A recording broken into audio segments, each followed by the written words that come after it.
Well guys, it's a new day, so let's get started.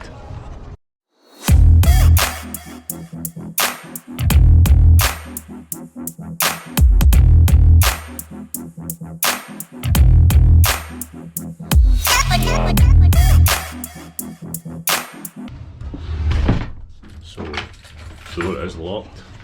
We are walking into the shop just now, and here we have a new character unlocked. Say hello, Isa. Hi, Isa. So, what's on the cards for today? What are we doing? We've got this order to empty. We've got customers to update on their orders, website work to do, price list to prepare for next year. Yeah, lots to do. Sounds fun. Let's get into it. So guys, we get a lot of this. Me looking at the back of Pamela's head here, as she is tirelessly working on prices for customers. Usually the whole day is spent with me winding Pamela up, annoying her, and getting her to snap at me, because I think that's a game that we all seem to like as customers and viewers, obviously. Yeah. Stop it. So Pamela, you can tell, isn't kind of used to the camera yet, but obviously she's going to have to get used to it, because it was her idea that we started this YouTube channel in the first place. So she wants to be YouTube famous, so make her YouTube famous and follow Yep, I'm That Mum on TikTok. I am that mum. Yep. So, right, what else is happening? What we got to Let's do? get this box unpacked. I believe this is your present. Or is this my discs Your from my present. machine?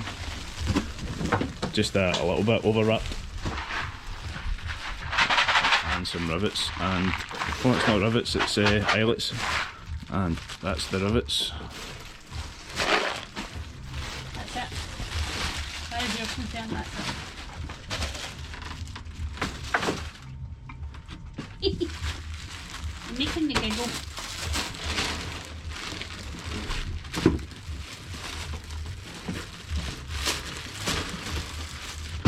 So, as you can tell, Pamela's still not used to speaking. It's unusual because that's Pamela, all that she does is speak, usually when the camera's off, but as soon as you turn a camera on, all she does... Jamie Wilson Steele. Oh, Jamie Wilson Steele's right, I better message Jamie Wilson and let him know that they're here.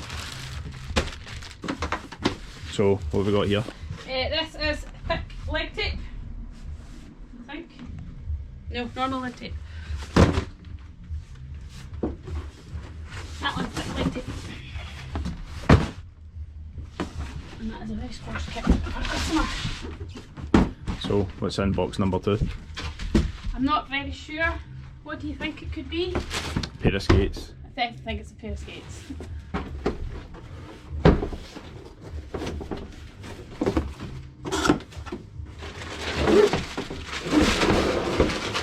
Oh, very nice. I'm not gonna like that. Yep.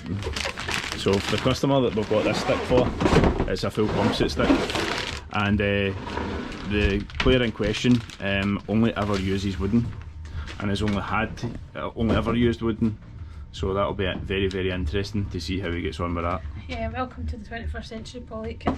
Yep, exactly. But we're in the 22nd century, I don't really know. 21st still?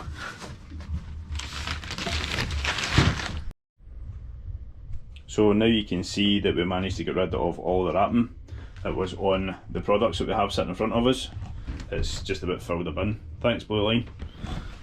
So now we are going to go through what we've got. So we have a couple of Blade Master yellow discs, a couple of diamonds for setting the stone, and obviously we have some eyelets that we're going to have to replace because we've been running low in stock, and a couple of rivets that we've got for doing the replacements.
So seeing that the eyelets all restocked, let's go on to the rivets.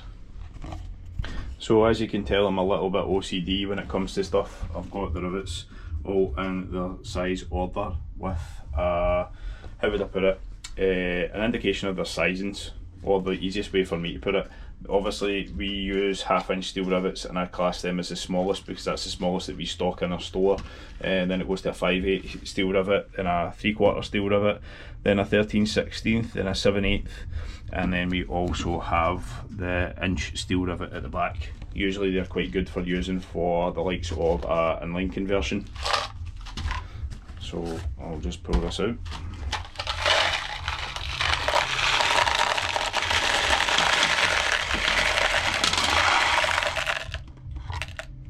You would think with 14 years experience I'd be able to pour all the rivets into the actual box in the first try, but oh well.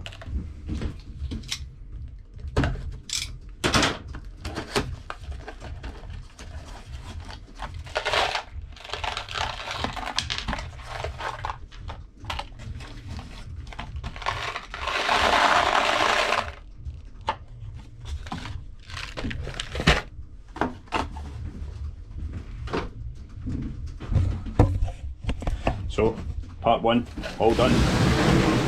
Everything's ready to get put away, and I'll get the discs out. So again, I'm rather OCD with the way I stock things, the way I do things. I like things to be in their place. As you can see, it's what I would class my toolbox as a tidy mess. So at least I know where everything is. So we'll stick our extra discs in here. Nice little protection layer, cross grind disc. And then we'll put that on the top of it and I'll put it back in the door.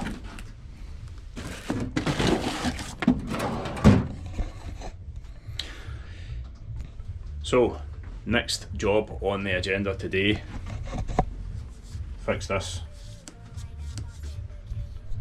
So guys, now we are going to start the repair, so I will do a quick voiceover on a time lapse and tell you what we're doing. So guys, I've got the Speedy Stitcher set up here, and basically what I'm going to be doing is marking out a piece of leather to cover over the raggedy edge of what was left over from where the tendon guard actually broke off. So as you can see, I'm sewing that in place. Right guys, so off camera what I have done is basically mark the skates for where I'm going to be drilling, so we can install the Nash tendon guard repair kit. Alright, so as you can see, I've done a little bit of stitching over that with a little bit of leather just to make sure that there's no kind of raggedy edges. Trimmed it all down, obviously, installed the leather, so now we'll go on with the installation. So this part may give people major anxiety seeing someone drilling into the side of a skate, but it's just the way that these are fixed on the tendon guard. I mean, it's basically nuts and bolts that are put in, installed into the actual skate itself, and when you tighten the nut and bolt up, it pulls the nut and bolt into the padding, or the bolt into the padding specifically, to basically make sure it's still as comfortable as normal. It's a bit footery to get done, but at the same point it is a decent repair, especially if you're not looking to buy a new pair of skates. So there is the finished product. So Isa, what are you up to? I'm breaking the CBS rules and I'm updating the Mustang Scouts. As you know, we're not just CBS, we're also Mustangs as well, amongst other stuff that we do. Stephen is the head coach of Glasgow Mustangs and I am the secretary, so I make sure all the boys pay their fees and that the ice cost's covered.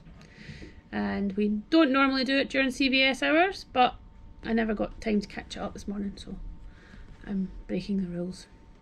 I'm an boss. Yes.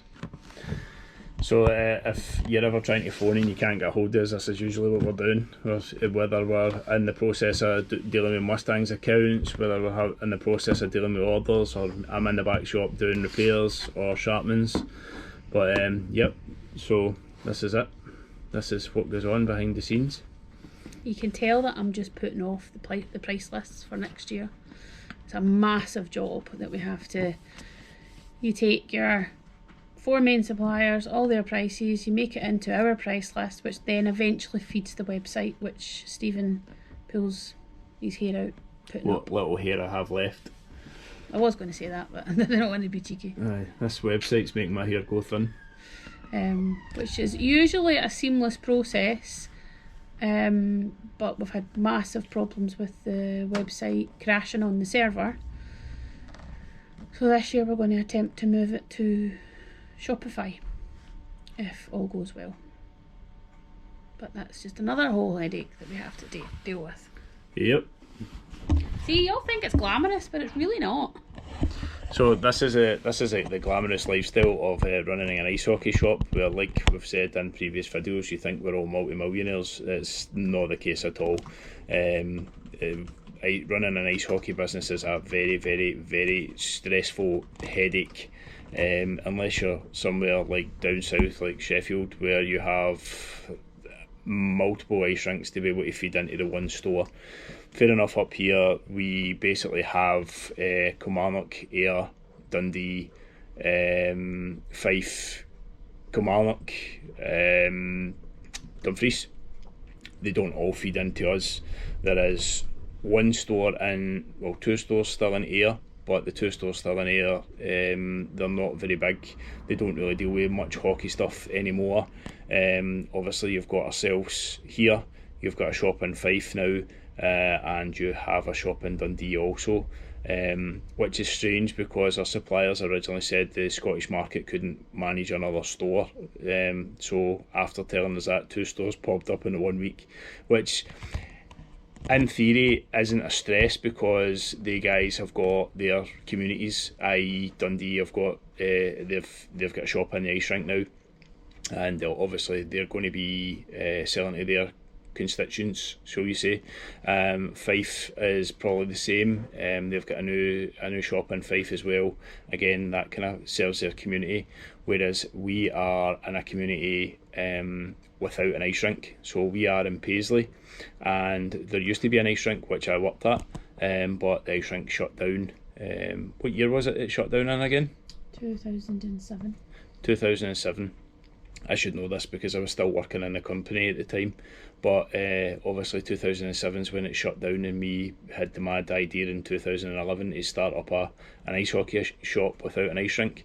And then Braehead Arena opened up, formerly as Braehead Shopping Centre. Obviously they had the ice rink, they ran it and operated it for a long time, and then obviously they've now subletted it to the Glasgow Clan, who are now in operation of that arena. But obviously it's difficult at times for here because in Paisley we don't actually have a specific ice rink. I know that obviously in the Renfrewshire area you've got Braehead Arena, but the situation is that's classed as being in Glasgow. There was a lot of hoops jumped through to get the, how would I put it, the postcode changed for that, so it was in Glasgow.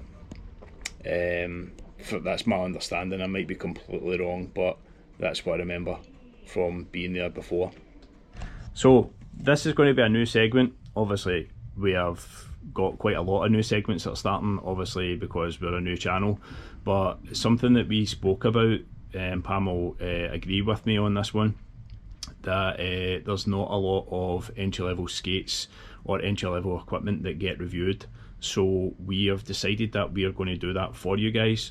So I'll throw over to Pam. So this is Ask Pam, the new segment. Okay, so here we have CCM AS550.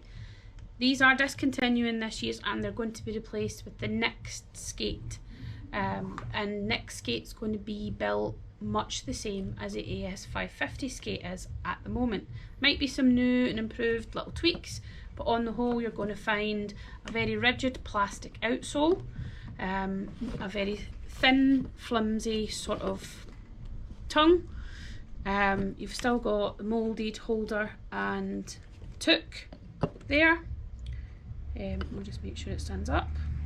In the Bauer, we've got the Bauer XLS, The bottom two price points are the XLS and the XLP.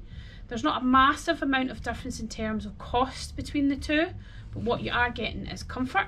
But we'll talk about the XLS first. The XLS has a slightly softer outsole, which is not necessarily a bad thing. This has no give on it. This will wrap around your foot a lot better. You're going to get a better break-in process with it. Now, they neither are thermoformable, so you cannot heat them, you cannot put them in the oven. If you do, you'll end up with pancake. This has much the same in terms of the tongue that's in the CCM. They are a very basic tongue. These are made for kids starting out skating, pleasure skaters, somebody that's going to be going skating maybe once a week. If you start to play hockey in these boots, yes, they're an entry-level hockey boot, but they will deteriorate and they will break down very, very fast, and they're very, very soft for what you're needing them to be when you're playing hockey. On the whole, I'm going to say, in terms of comfort, that the Bauer is slightly wider, slightly more accommodating, and the feedback from our customers is they're far comfortable than the CCM. The next price points above this, above the AS550, is the AS560.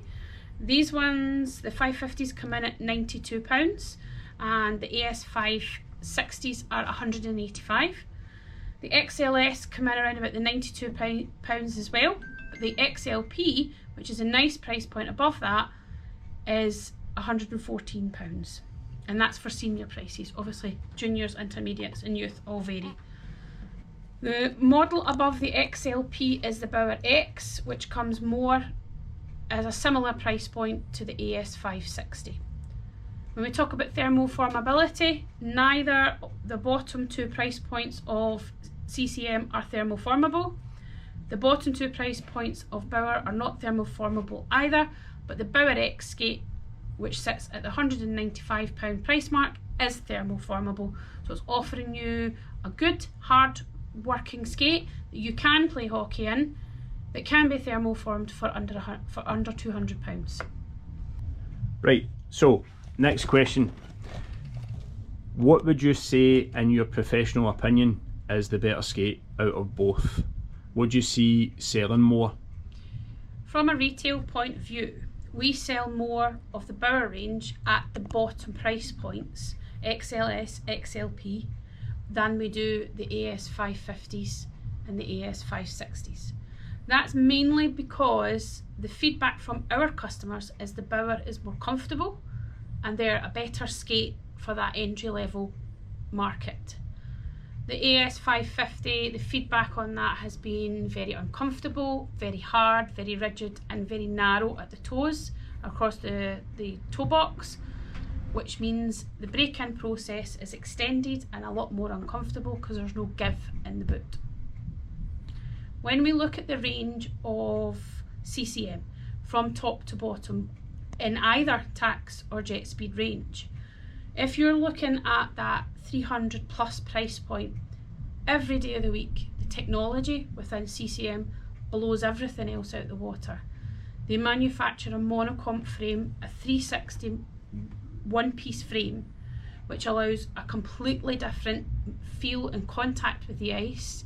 You're getting a far better stride, you're getting a much better fit and a much better heat mould out your skate than any other skate on the market, in my opinion. But my thought on the bottom two price points from CCM is they are an afterthought. It's like, let's develop this wonderful range, oh shit, we've got entry level skates to make. Bauer seems to have understood a little bit better. The bottom three price points, so they also offer a third option under the £200 mark, where CCM don't. No skate under £200 from CCM is thermoformable, whereas Bauer offers the X skate, which is thermoformable, the XLP, which offers a better padding, and the XLS, which is a basic skate. And they have three different price points to choose from. So when we're selling as a retailer, we sell more Bauers at the bottom price points, mainly due towards the price points being right and the comfort being right. CCM we used to sell a lot of. We always had a CCM as what we call our stock skate.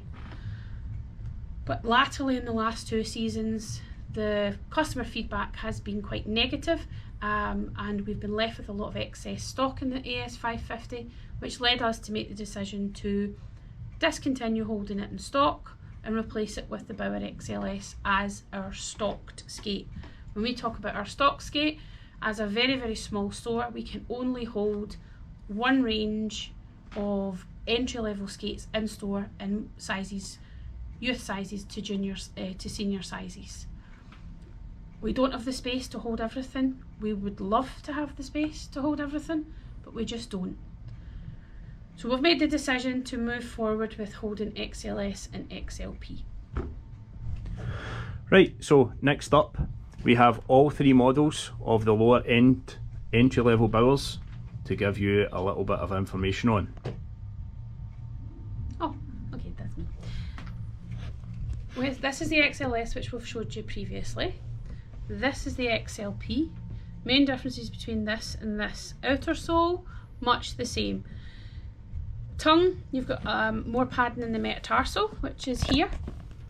This bit is more padded. Tongue is much the same in terms of thickness, but that metatarsal is far thicker in the area that you need it for protection.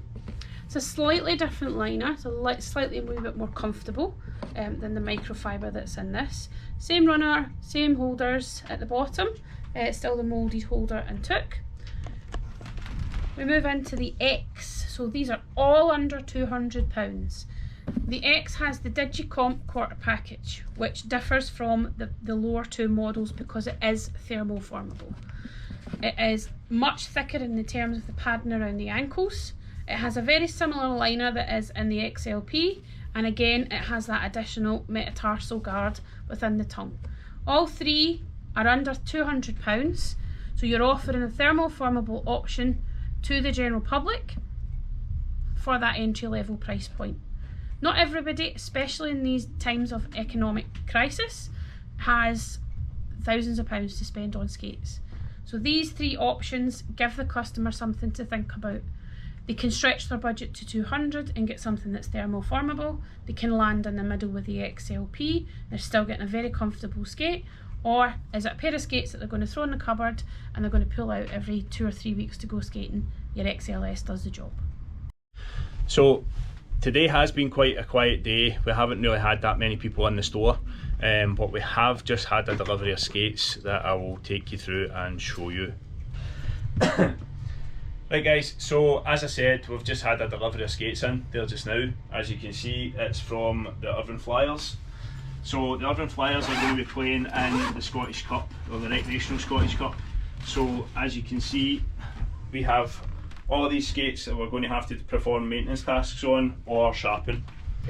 So as I say about the maintenance aspect of some of the skates, so we've got a set of skates here that obviously I don't know if you'll be able to see it very well, but we've got eyelets missing from the top 2, or the top one is missing, whereas the second one is damaged, and the same on this side, and the same on the other skate. So what I'm going to do now is I'm going to take the eyelets that are damaged out and replace them. So first thing that you're going to do is put the appropriate tool into the vise, or into the rivet machine. So what we're going to do is this is the eyelet removal. So press the original eyelet out and it should just come out in your hand straight into the bin. And then what we do is we have a look and see if we can get the backing off. Most of the little bits are there. So the backing's still stuck in, so what we're going to do is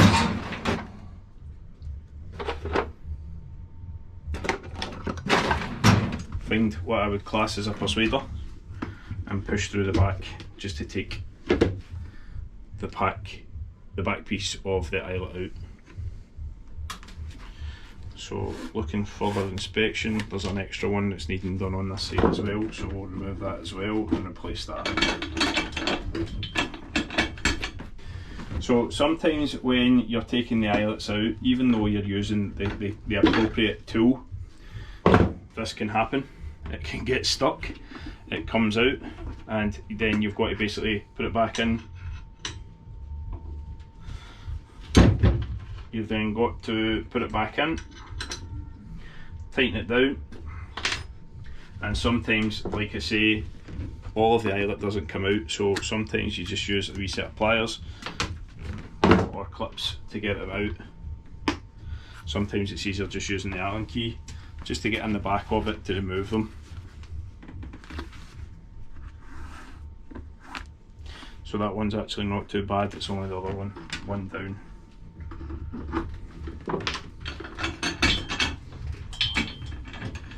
So from a personal point of view, what I personally find is Bauer skates, their eyelets aren't up to much. They are constantly breaking in the higher model skates. They don't last as well as CCM eyelets. It might be because CCM use a brass eyelet, whereas Bauer seem to use an aluminum or aluminium eyelet. So they break down a lot more.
Right, so one of the main things that I've personally found over the years repairing skates is the eyelets.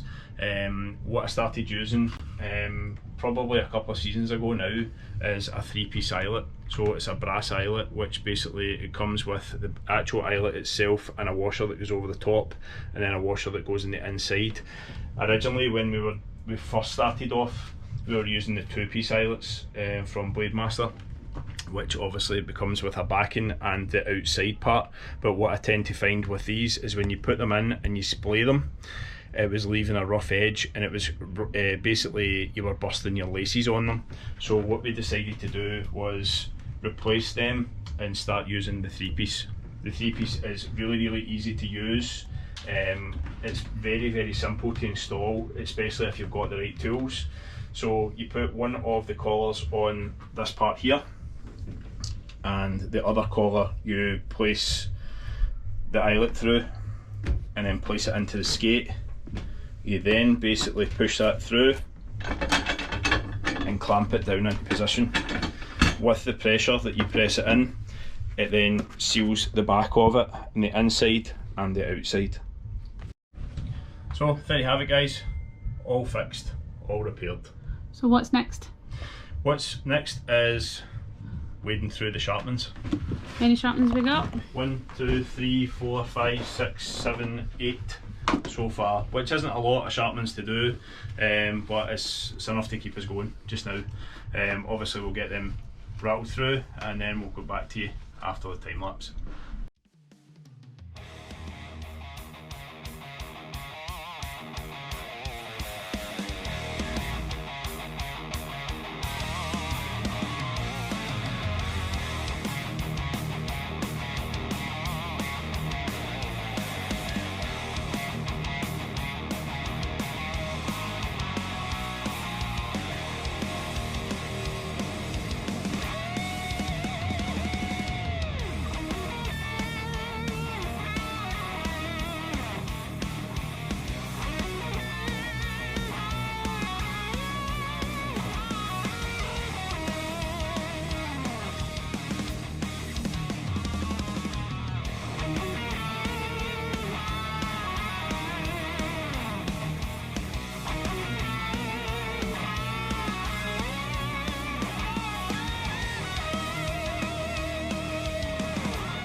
Well guys, that is the end of the day for me, the end of the day for Cold Body Sports. So as you can see, all of the skates have been done. They're now in the bag, ready to be collected.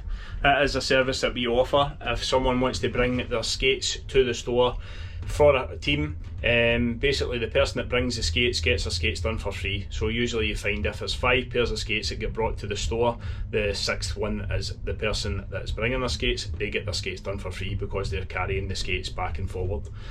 So anyway, thanks again for watching. Like, share and subscribe, and I'll see you in the next one.